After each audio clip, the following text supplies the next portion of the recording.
Welcome back to another episode of the Casey Campbell podcast. Casey Campbell with you, of course. Pleased to be joined by Phillip Galati. How's it going, man? Doing all right. How about yourself? Doing well. So, kind of just introduce yourself and tell everybody what you do. Sure. So my name is Phillip Galati. I'm currently a junior at the Newhouse School at Syracuse University. At Syracuse, I do play-by-play for men's and women's soccer on ACC Network Extra. I'm also on the sports staff of WJPZ, one of our radio stations here, doing some play-by-play for women's lacrosse as well. Last summer, I got to work for Rochester, New York FC and MLS Next Pro, and also did some of their play-by-play. And this summer, going to hopefully be doing some more pro soccer play-by-play down in the Florida area. So looking forward to that opportunity. And thanks again for having me on. Yeah. So how did this all start? Oh, that's a great question. I didn't think I was going to get into Newhouse. Actually, in high school, during the pandemic, I took up streaming on Twitch as a side hobby. And I played FIFA a lot. I was doing a mix of like play-by-play and like streamer interactions. And I thought this is kind of fun. And, I went to my counselor and was like, I'm ready to apply for college. She's like, where do you want to go? I'm like, I don't know. I don't know what I want to do, but I love soccer and I love being on camera. She's like, you should go to Newhouse and be a journalist. And I said, that sounds great. I just don't have like a demo reel or anything. I didn't really have any experience doing play-by-play in high school. And she told me I'd never get in a Newhouse because of that.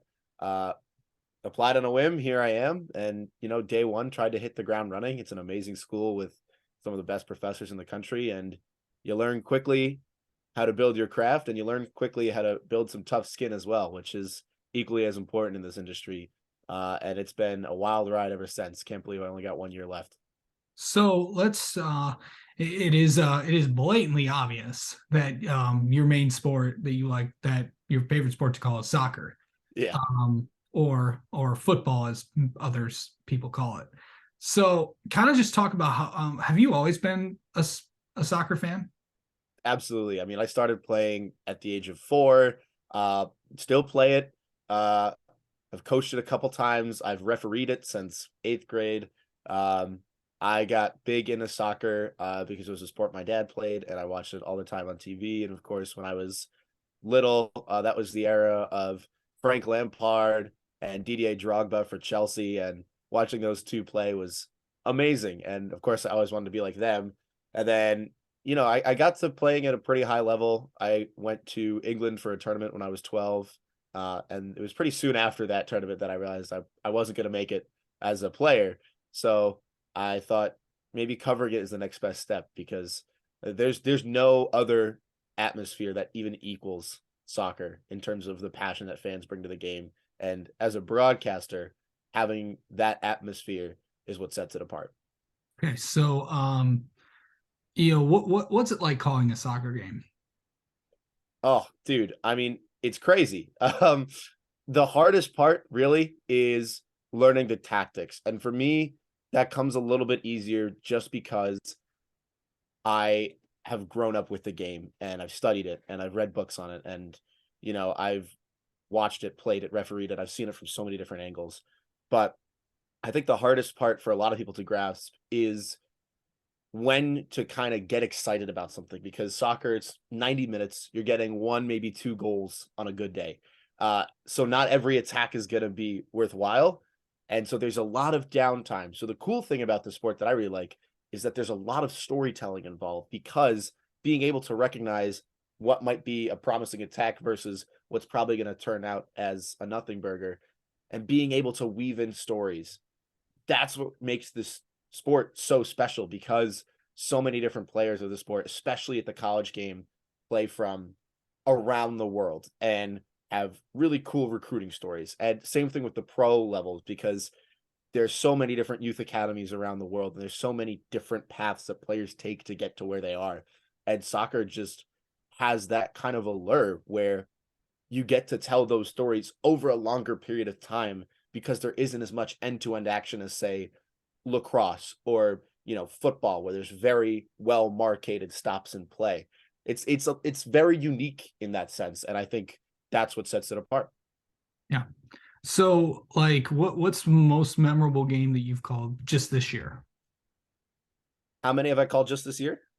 What's your most memorable game that you've Oh, called? geez, sorry, my headphones cut out. That's all right. My most memorable game.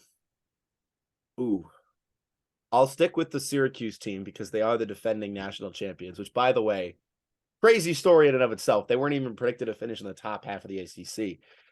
But I remember I was on the call for Syracuse versus Cornell, an hour and a half up the road, Ivy League school. Not Yep. usually a super big soccer school, but in-state rival, cold October night, gritty game. I remember it because it was my mom's birthday too. And Syracuse had arguably the best defense in the country up to that point, and they let in an own goal in the first like 4 minutes, which was wild. And I remember being in the booth and just being like taken aback. Like if I was a fan, I probably would have lost my mind and said some things I can't repeat on the broadcast. But because I was in the booth, I had to like compose myself and be like, what just happened? And then later on in that game, they tied it up, went one, or it was 1-0, and then Cornell scored again. And it was because of a penalty that Syracuse gave away. And it was a terrible challenge, like Stonewall penalty. And I remember Syracuse losing that game 2-1. And I was like, that's the first game that this team has really looked poor in. And lo and behold, that was the last game the team lost all season. They won every other game, went straight to the national championship, won in PKs. And I got a text from my buddy who I was on the call with that day, as soon as that last penalty kick went in on December 19th, that we were on the call for the very last Syracuse men's soccer loss on October 14th. And that game still lives in my mind rent free, as that was the point where something flipped the switch and this team became the best in the country. Yep. So, so just go into like what your plan. You kind of mentioned this, but talk more about what you're going to be doing this summer. So I'm going to be working down in the Miami area, and I'm going to be doing some stuff with the Vista team. And basically, they broadcast tons of leagues. I mean, CONCACAF, Gold Cup, they do NWSL, USL Championship, USL League One.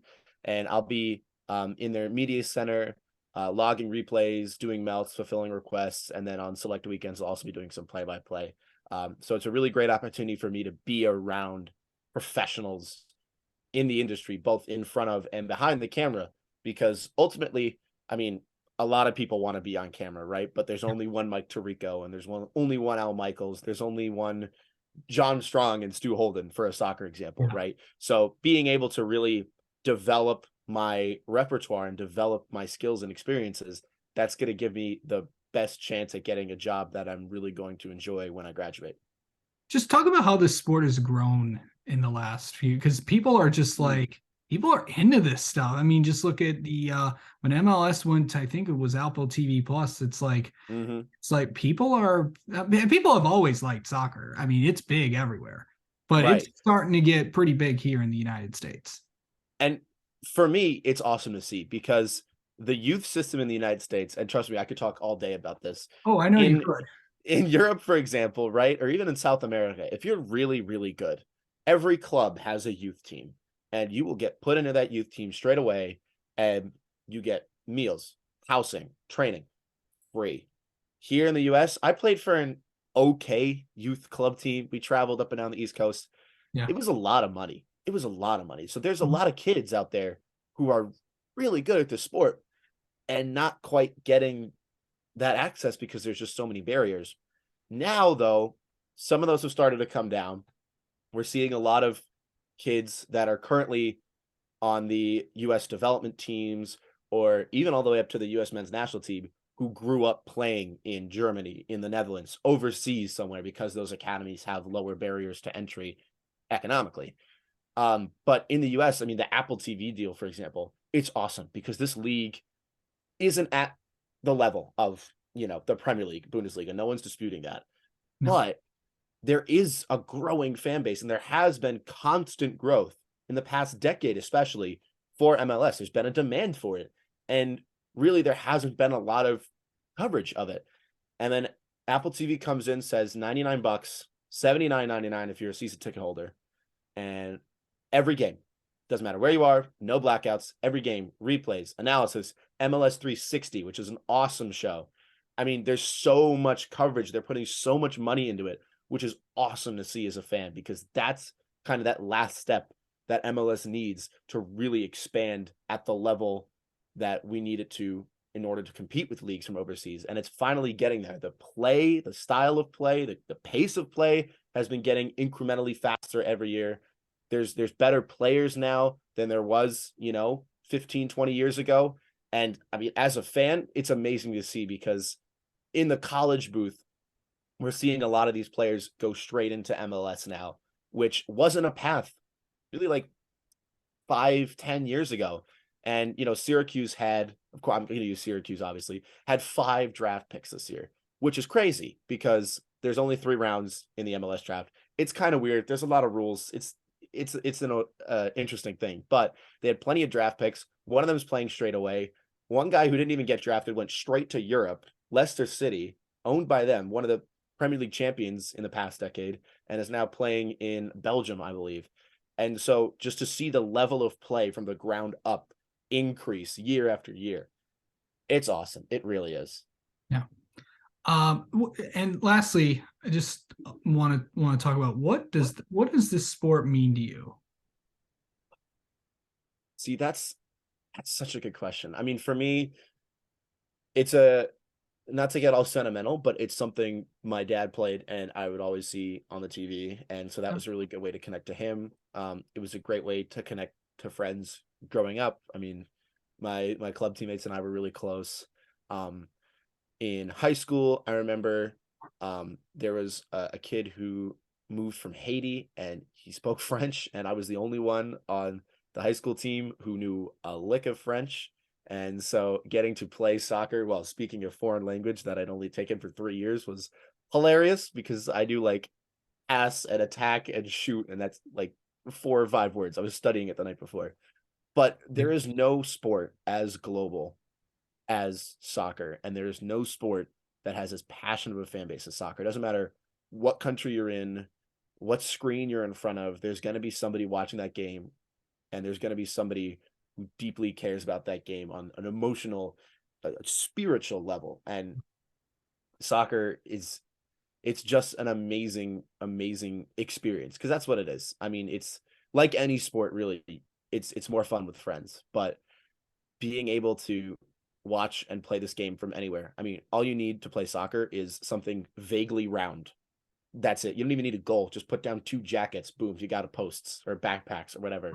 Like that the nature of it, that it's just so global, I think is what drew me in from day one and continues to draw me in now. All right.